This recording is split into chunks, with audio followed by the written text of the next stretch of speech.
ये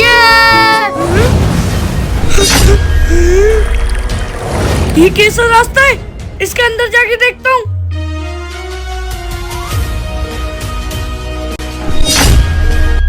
ये मेरा खुफिया रास्ता कैसे खुला है? लगता है इसके अंदर कोई चला गया है। बाबा अच्छा तो तू था इसके अंदर। बेटे ये हमारा पुश्तैनी खुफिया रास्ता है। इसके अंदर कुछ ऐसी शक्तियाँ हैं जो पूरे देश को तबाह कर सकती हैं।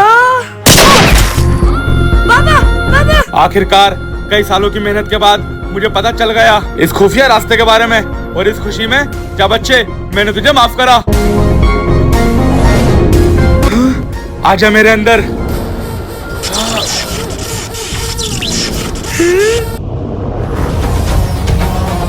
बीस साल से मैं कोमा में था, लेकिन बस बहुत हुआ। अब वक्त आ गया है। एक शक्ति तो मेरे पास है, अब मैं दूसरी शक्ति को ढूंढ के उसको भी हासिल करूंगा और इस पूरी दुनिया पे राज करूंगा। भाई जी क्या हुआ? आप इतने घबराए हुए क्यों हो? भाई जिसने मेरे बाप को मारा था उसको लेके मुझे कुछ दिनों से अजीबोगरीब सपने आ रहे हैं। भाई जी ये सब आपका भरम है। मैंने आपसे कितनी बार कहा है कि इन सबको माइंड से निकाल दिए। भाई जी मैंने यहाँ पे सारी लकड़ियाँ इकट्ठी कर ली है।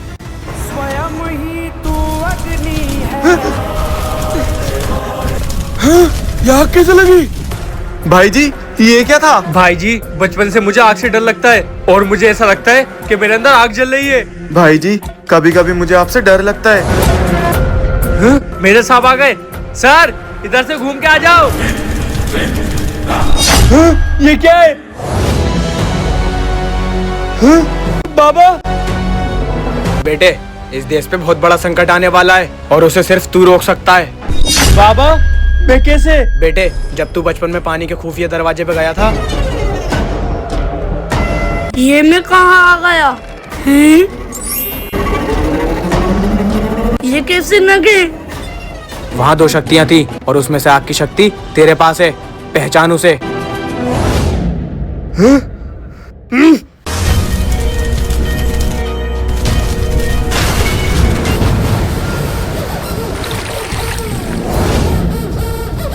अगर मुझे पता होता कि एक शक्ति तेरे पास है तो मैं तुझे बचपन में ही मार देता। चल कोई बात नहीं, अब चुपचाने से वो आग की शक्ति मुझे दे दे। शक्ति लेगा, जीत ले और ले ले। ठीक है फिर मरने के लिए तैयार हो जा।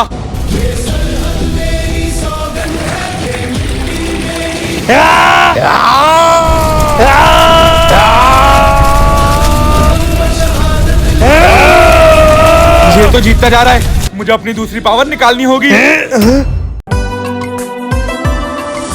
कहाँ गया ये लड़का? वैसे तो बहुत कहता था कि मैं तुम्हें जाने नहीं दूंगा। जब मेरा बॉर्डर पे जाने का टाइम आया इसके पते नहीं है। लेकिन कोई बात नहीं, मैं भी अकेला चला जाऊंगा, फिर ढूंढता रहेगा मुझे। भैया भैया रुको। भैया मैं नहीं दिखा तो आप जाने को तैयार हो गए? अरे नहीं भाई, तुझसे मिले बिना मैं कैसे चला जाऊंगा? हाँ मैं आपके लिए अचार लेने गया था, आपको बहुत पसंद है ना? आम का अचार है? हाँ भैया। अच्छा तो फिर तो ये तूने बहुत अच्छा करा। चल अब मैं चलता हूँ। ठीक है भैया।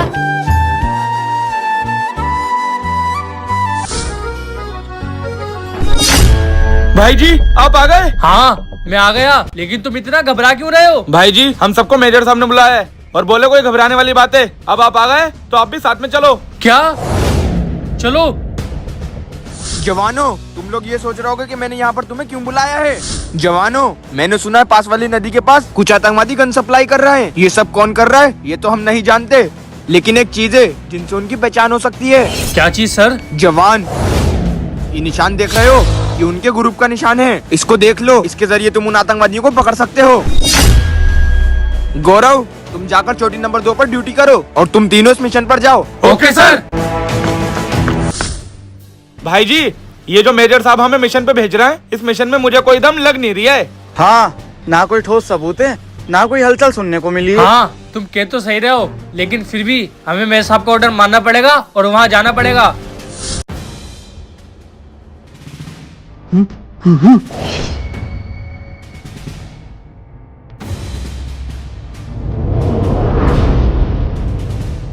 सर मैंने आपसे कहा था यहाँ कोई नहीं है, बेवजह मैं थक रहा हूँ। लेकिन जवान हमें जानकारी यहीं की मिली थी। वो कौन है? आओ।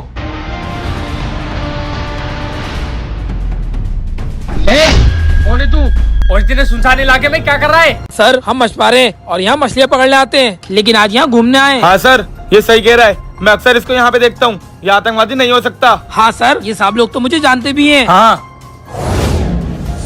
जवान रुको, उसके हाथ में वही निशान है जो हमें मेरे सामने दिखाया था। इसका मतलब वो उसी गैंग का आदमी है, हमें उसे पकड़ना पड़ेगा। चलो। हाँ? ये जवान कहाँ गए? सबसे पहले उसे पकड़ता हूँ जाकर। हाँ? वो मछुआरा भी गायब हो गया। हाँ? हाँ? तुम दोनों? हाँ, ये दोनों मेरे ही साथी हैं और तेरे लिए एक और सरप्राइज है। भैया हाँ? छोटे, ए, छोड़ दो मेरे भाई को। फौजी, हम जानते थे कि एक ना एक दिन तुझे हमारी सच्चाई पता ही चल जाएगी, इसलिए हमने तेरे भाई को मोहरा बनाया। नहीं नहीं नहीं नहीं, मेरे भाई को छोड़ दो, इसमें इसका कोई कसूर नहीं है। मैं तुम्हारा आगे हाथ जोड़ता हूँ। तुम्हें क्या लगा मैं तुम्हारे सामने ऐसी एक्टिंग करूंगा? ए, मौत तेरे सामने खड़ी है और तू हंस रहा है। मार दे इसको। अरे सरदार, ये तो नकली गन है। सरदार, मेरी भी नकली गन है। तुम्हें क्या लगा सिर्फ तुम आतंकवादी ही प्लान बना सकते हो? एक प्लान मैंने भी बनाया था जब मैंने तुम्हारे हाथ पे ही निशान देखा था। उनका ऑर्डर मानना पड़ेगा और जाना पड़ेगा।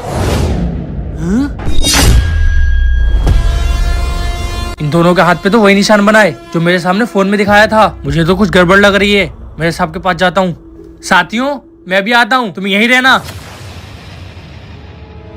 सर, मुझे मिशन में जाने से पहले आपसे कुछ बात करनी है। हाँ जवान, बताओ क्या हुआ। सर, मुझे अपने दोनों साथियों पर डाउट है। मैं चाहता हूँ आप उनको नकली गन दें। लेकिन क्यों जवान, तुम्हें उन पर डाउट क्यों है? क्योंकि सर, मैंने इस सिंबल की झलक उनके हाथों पे भी देखी थी, इसलिए मैं चाहता हूँ कि आप उनको नकली गन दें। लेकिन ये बात उनको मत बताना। जवान, जब तक मेरे पास प्रूफ नहीं है तब तक मेरे लिए हर फौजी एक समान है, और अगर मैं उन्हें नकली गन दूंगा तो तुम्हें भी गन लेकर जाने नहीं दूंगा।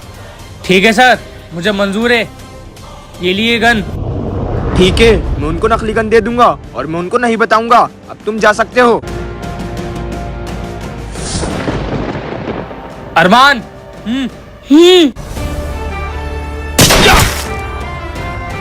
और तुम जैसे देश के रखवालों को भी जय हिंद, जो अच्छाई की आड़ में सारे गलत काम करते रहे।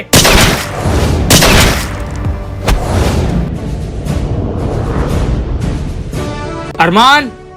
भैया आप हाँ छोटे, लेकिन मैं यहाँ रुकने नहीं, तुझे अलर्ट करने आया हूँ। अलर्ट करने मतलब? छोटे, मैं जंग पे जा रहा हूँ। मैं वहाँ से वापस आऊँ या नहीं आऊँ ये तो मैं नहीं जानता, लेकिन मैं इतना जानता हूँ, मेरा जंग पे जाने के बाद तेरी जान को खतरा हो सकता है। हैं? क्या? लेकिन तू घबरा मत, तू एक फौजी का भाई है। कभी भी कोई मुसीबत आए तो तुझे उसका हिम्मत से सामना करना है।